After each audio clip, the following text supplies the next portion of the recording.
Bismillahirrahmanirrahim. Pun nggih kula terangaken nggih masalah rububiyah, masalah kepangeranan.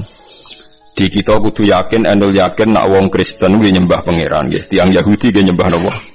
Pangeran nggih. Tiang-tiang apapun nyembah pangeran. Dan tiap makna nyembah itu pasti secara simbolis nggih, secara simbolis. Itu ada tempatnya. Misalnya ada yang nyebut itu sinagog utawi niku gereja utawi niku nopo nggih wonten mawon guys.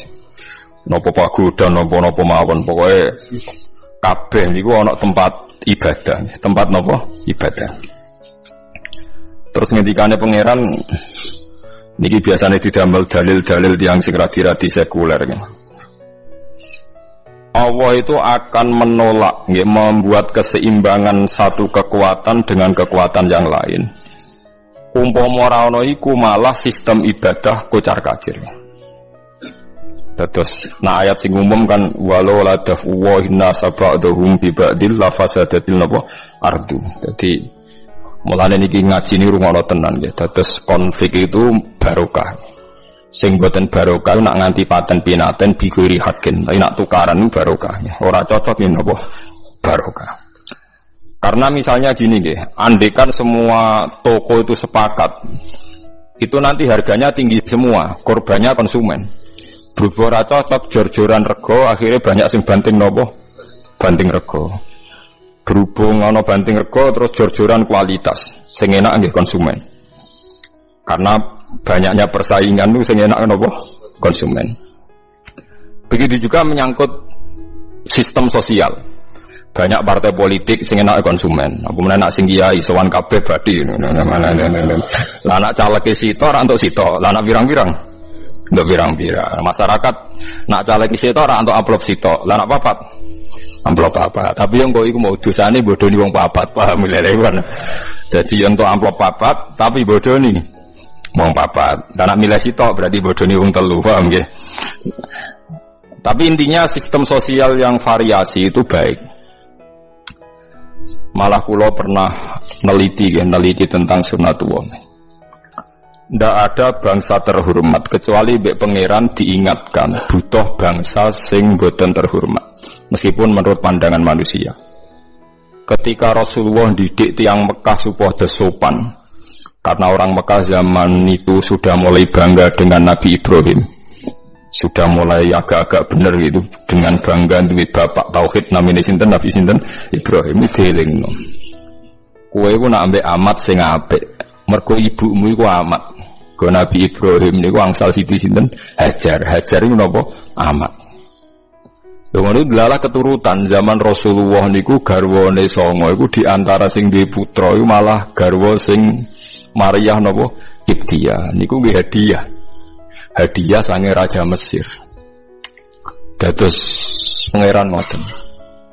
Kadang wong mulya mbok anake presiden, mbok anake kiai gedhe, mbok pejabat ning Jakarta. Gledhek ku seneng prawan dhuwur gunung. Kadang yo anake bakul sabun, mbok anake bakul mie ora roh. Iku pangeran ya. Kowe mbok arani iku kelemahan nggih boten saged, pancen sistem sosial akan diatur sedemikian rupa. Presiden mletene ngono iku butuh suarane ruhin. Nek gak ngono ya ora dadi napa presiden. Dinak wae caleg-calegan ngeten iki wong-wong pejabat butuh kiai zuhud jare dongane mandi. Mbok kiai zuhud wae bangun musala butuh proposal. Iku wis pangeran dadi mulane ora kena mbok welehno ya ben iku kersane napa pangeran. Mulane sebagian ayat itu luwih jelas oleh nyindir. Wa rafa'a ba'dukum fawqa ba'din darajatil yattakhidhan wa rafa'a ba'duhum fawqa ba'din darajatil yattakhidha ba'duhum ba'dun napa sukhriya. Sukhriya maknane nyek-nyekan, mboten trimo ngatur tapi napa nyek-nyekan. Menungso ora nggon nyek-nyekan. Misalnya sekarang begini. Kamu melihat presiden orang terhormat, menteri orang terhormat, buka lawangnya ra gelem. Tapi nak mbok delok mletene ngono kok mangan dhuwitku. Perkarane mereka digaji dari uang nopo? Rakyat. Tapi rakyat mbok arani lebih terhormat timbang menteri apa-apa dilakoni dhewe.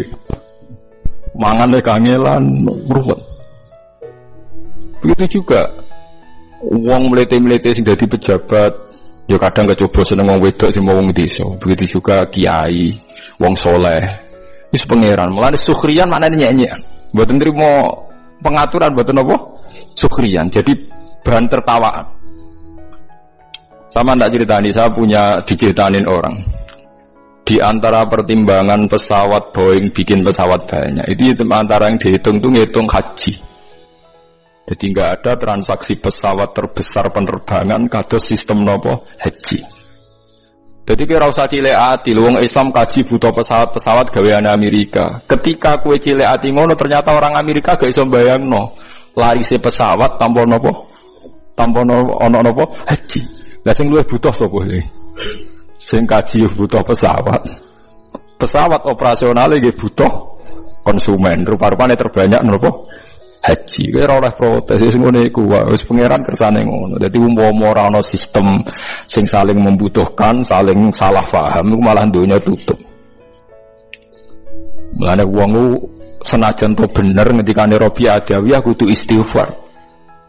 Imam Ghazali nak nyontokno ngeten butuh istighfar. Contohnya sederhana. Ana polisi mbek kehakiman iku baru kaya wong konflik. Umpama ora ana maling ya ora ana polisi. Umpama ora ana konflik ya ora ana kehakiman. Di lembaga-lembaga sing terhormat iku baru kaya sebab sing ora bener paham. Lah mulane nek sok bener keliru, mulane do kualat dadi pejabat. Dadi perkarane iku kadang lembaga-lembaga terhormat iku berangkat saka sebab sing mboten napa bener. Iku pangeran. Jadi polisi itu dianakno mergo banyak kriminal. Berarti polisi lahir kok kriminal. Kriminal butuh polisi. Lah wong ora ana kriminal agak butuh polisi. Terus ana tentara, mergo negara iku ana konflik, ana genting rawan diserang negara liya. Terus ana tentara. Barake ana genting, ana wong untuk gaji PNS mergo dadi napa? Tentara. Suhaka ada pangeran gawe, malah cegeman tentang pangeran wis keben sing duwe ngature ngono. Bener wis mana. Lah nek kena untuk gaji istighfar, kok kadang dari sebab sing salah. Ya terusno ya kena kan kiai untuk salam tempel mergo nang bodho. Lah akhire muga wong pinter kabeh ora entuk napa salam tempel. Lah nek kiai waras nek disalami tempel istighfar mergo rodok musibah paham gitu. Lalu kula termasuk syukur, kula nu dadi kiai sing rapati untuk salam tempel. Mulane ra disyukur kula perkarane rapati musibah. Mulane kaya ora usah dadi wong alim tahqiq kemarin antuk salam templek ngrasa hisab paham gitu dadi malah diamalno macam-macam. Iku pangeran gitu. Terus pangeran dampal manusa niku warafa ba'dhum fawqa ba'din apa darajatil yattakhidha ba'dhum ba'dan sukhriya. Sukhriya iku nggo nyek-nyekan. Lho gitu saiki misale sampean hafal Quran larise iku ya mergo wong sugih. Ora iso mbok arani hafal Quran buta wong sugih. Engko wong sugih lalah ditetir buta tenan. Mesti gue jimat, gue tabarruk, pokoknya butuh. Pejabat kayak ngoten, nang gerwaya pejabat suan kiai. Tapi kiai ini bangga ya ora kena, engko ya dekne sing butuh. Jadi berarti butuhno butuh, berarti butuhno butuh. Pokoke walhasil iku ya ngoten iki. Tapi umpama tanpa iku dadi hancur. Yo pangeran dadi lahutimat suami wa biya'u wa sholawat wa masajid karufiyas muwahi katsira wa li'ansurana wa napa mayansur. Mulane zaman Rasulullah Sugeng niku nak damel contoh niku kowe mbek pembantu iku apik endi? Jare Nabi umpama ora ana pembantu kowe ora iso nglakoni penggawean. Cuma wong iku ditakdir pangeran dadi napa pembantu. Mulane kula nate maos tenggene hadis syarate sedekah ditampa pangeran niku ana sitok sing mesti ditampa nek kowe iso nglakoni. Kowe ora ngrasa ngekeki wong iku kaya butuhe wong iku ning kowe. Dadi padha. Begitu juga mulang begitu ya dakwah. Misale kula sedekah ning rugen 10.000 atau 100.000. Sing luwih butuh ning dhuwit sapa? Rugen butuh dhuwit mergo melarat. Oke, butuh dhuwit. Aku butuh ganjaran. Bentuk ganjarane sedekah. Berarti butuh sing nampa. Mestine setiap kowe sedekah yo ngrasa kowe butuh sing di sedekah. Iku piye wae ditampa pangeran ngenteni ana sing nampa. Jadi kowe kudu aja di perasaan kowe ngekeki. Nek di perasaan ngekeki kowe kok otoriter ngrasa sok rawan undat-undat, rawan sok berjasa. Padahal kowe ya butuh. Pemene saiki jasa ana sistem perbankan malah ketok nek wong sedekah ora ana gunane. Artinya ora ana gunane ngaten. Kowe nyimpen dhuwit ning BCA sak miliar kan tetep sak miliar. Ning BRI sak miliar. Lah wong sedekah kan lucu ya. Wong undat-undat jan goblok tenan.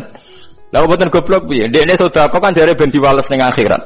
Berarti kan mau koyo kowe ndakok dhuwit ning BCA tabungan kok subuk somben kan. Berarti kesodakone rugen 1 juta iki anggap bae mbok subuk somben ning putih akhirat. Mau buat titipno rugen. Ya sudah begitu. Berarti kan gak ono kan faktor amalem ning wong liya kan gak ono kan?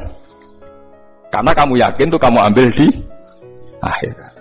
Lah sedekah sing wis kelas begini kemungkinan dibatalkan bil manni wal adha sedikit. Kayak kula mulang. Ya wis kok aku bentuk swarga. Ya selesai kan? Tapi nek aku ngerasa berjasa, kepen dihormati, tersinggung macam-macam ruwet. Kula rasa jenis itu paham. Nauzubillah, kampungan mulang ruwet. Dadi bento, ngending dadi napa? Bento. Lah iku latih, ilmu hakikat itu dilatih. Nanti lama-lama baik. Sampai ngaji juga gitu, ora usah ngrasa piye ngaji ditulis pangeran ya sudah. Paham ya? Niku asli dasar hukum. Terus ngendikane pangeran nak gawe salah iku terus barokah. Artis sing wayu-wayu niku iku sebagian untuk duwe kok iklan sampo. Iklan sampo ana sampo barokah iku kudu paham ya? Umpama pangeran gak gawe ketombe iku ora ana pabrik sampo. Ora ana karyawan. Lah iya mletene ngono rezekine kok barokah napa kudu paham iku pangeran. Jane nggih tontonan iku pangeran kira oleh protes. Jadi mulane ngendika Nabi wong ku nak mulya nemen-nemen eling hampir semua asbabur rizki iku sangka masalah-masalah kesalahan. Iku sebagai pangeran ngenyek manusa nak kowe trimo ngono. Mulane Sayyidina Ali nyontokno beberapa inane manusa iku kowe nak salat iku ora oleh ana najis. Dadi nak kena telek diumbah, nak klambine najis diumbah. Tapi duwe pertontonan sing naif, rupa-rupane tiap wong salat itu mesti nggo wetenge. Wetenge ana taeke. Di wong ngalor ngidul nggo WC. Dadi kan eling ngono mulyane ning ndi? Wis diarani wajib suci tapi tetep gletek nggawa WC. Iku pangeran. Dadi wong nak mulya nak mlete kok eling mafi ma'iddatika. Lan ketika Sayyidina Ali wong nak mlete mbok eling sing digawa iku apa? Maksude WC niku sing digawa napa ngalor gitu. Dieling-eling ya terus niki ngaji ben sampean roh dadi konflik-konflik niku asal tidak sampai maksiat kados saling bunuh itu baik. Ketatanan sosial ini bergantung mereka harus saling beda. Kalau nanti mau riwayat teng sebuah kitab, kalau yakin hadis itu tidak dhaif. La tazalu ummati fi khairin ma tabayanu. Umatku ini akan selalu baik kalau mereka itu beda. Kalau mereka itu mau nopo beda, tapi jangan dipaksakan beda lah. Ya kalau mereka itu mau beda. Tapi kalau mereka sepakat malah tidak nopo baik. Karena dalam banyak kebaikan ini gimana butuh macam-macam. Misalnya tiang iktikaf kabeh ning masjid, ora ono wong ning perapatan, ana kecelakaan sing nulung sapa? Nek ana wong kesasar sing ditakoki sapa? Misalnya wong kabeh seneng ning masjid, lah terus keluargane sing ngurusi sapa? Tapi kabeh ning omah sing ngurusi masjid sapa? Wis wae kada di semua sistem fardhu kifayah iku. Mulane fardhu kifayah cara fikih ana salat mati yang ana sing nyolati sitok loro ya wis, liyane ben ning omah. Nah Imam Syafi'i ngendikan aja geman ulama men tekone salat jenazah, nek ora teko wae. Nggo nunjukno nek iku ora wajib. Tapi nek ngene rawani kan darani sombong. Ya perkara ini tadi, sekali sepakat semua, wong sak desa salat jenazah omah kosong, nek ana maling tanggung jawab sapa? Mulane terus fikih damel kesimpulan ciri utama fardhu napa nek ana sing nglakoni wis cukup, liyane napa gugur. Mergo kuwatir bahaya nak semuanya melakukan hal itu. Paham ya, terus saniki mulai dilatih menerima perbedaan-perbedaan. Terus umpama manusa ora saling beda, malah sistem ibadah napa hancur. Lahu dimat suamiu wa biya'u wa sholawatu wa masajidu napa yuzkaru fiha ismu wa katsiran wa la yansurun nawaw napa mayansur. Niku wis kersane pangeran. Terus nomor kali ayat alladzina immakkannahum fil ardi aqamus shalat wa atawuz zakah. Ciri utama tiang saya itu kalau sudah diberi kekuasaan, diberi kesempatan baik, niku mereka mendirikan sholat, melakukan zakat. Terus wa amaru bil ma'ruf wa nahu 'anil munkar. mau melakukan perintah bil ma'ruf wa nahi 'anil munkar. Lah ini yang agak sensitif kula terangno nggih, masalah amar ma'ruf nahi munkar. Niki dawuh Ibnu Khaldun nggih, kula kutip. Biar sampean enggak jadi ekstremis tapi ya juga tidak jadi pemalas. Ngeten nggih masalah amar ma'ruf nahi munkar. Amrun itu maknane urusan nggih. Amrun maknane napa? Urusan. Manhiyun mungkar maknane aneh. Jadi mungkar maknane napa? Aneh. Mulane darani ma'ruf dikenal nggih. Ma'ruf maknane napa? Dikenal. Mungkar maknane aneh. Iki rungono tenan nggih. Kula baleni malih nggih.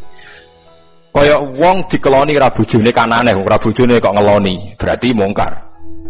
Wong ngeloni bojone wajar, dikeloni bojone dhewe. Wong nganggo sepeda motore dhewe wajar, ma'ruf. Wae wong kok dienggo tanpa pamit dijupuk, aneh, napa?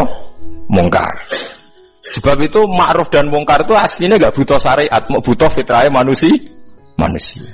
Nah, kata Ibnu Khaldun, sebetulnya nahi mungkar itu tidak kok kamu ketemu orang maksiat terus kamu paksa kamu jangan melakukan itu. Itu tidak harus begitu. Bisa surahnya itu intiha anil mungkar. Misalnya begini nih yang dicontohkan ya. Ini kalau kutip dulu ya hadis ini. Mar'a minkum mungkaron falyughayyirhu biyadihi fa illam yastati fa bilisanihi fa illam yastati fa biqalbihi. Terus wa dzalika ataful iman. Begini cara gambarkan. Dulu itu pernah ada kelompok ekstremis di mana dia itu minoritas sekali melawan dinasti yang kuat. Zaman pemerintahan Abbasiyah, Fatimiyah macam-macam. Akhirnya dihukum gantung. Walhasil akhirnya mati sia-sia. Karena dia tanpa kekuatan mau merubah nopo? Mau merubah nopo? Kemungkaran. Walhasil terus banyak ulama yang menemukan hadis ma ba'asawahu nabiyan illa fi mana'atin min qaumih. Niki rungokno tenan ya. Dan saya tidak main-main dengan fatwa ini. Allah tidak pernah ngutus Nabi kecuali dari kelompok keluarga terhormat untuk menghadap, untuk cara saniki untuk supaya melindungi dari kekerasan sosial. Saya beri contoh gini, rungokno tenan nggih ben sampean ora sok pribadi. Kanjeng Nabi ku ora mangkelno cara wong kafir Mekah, tapi ora dipateni, bahkan enggak pernah dilukai. Mergo Nabi saking suku napa? Quraisy. Sementara sahabatnya karena wong biasa, Bilal disiksa, Ammar disiksa, Yasir disiksa. Tapi Kanjeng Nabi mboten. Mergo napa? Dari keluarga napa terhormat. Padahal wong Quraisy gak seneng blas mbek Nabi. Nabi Syuaib nggih ngoten.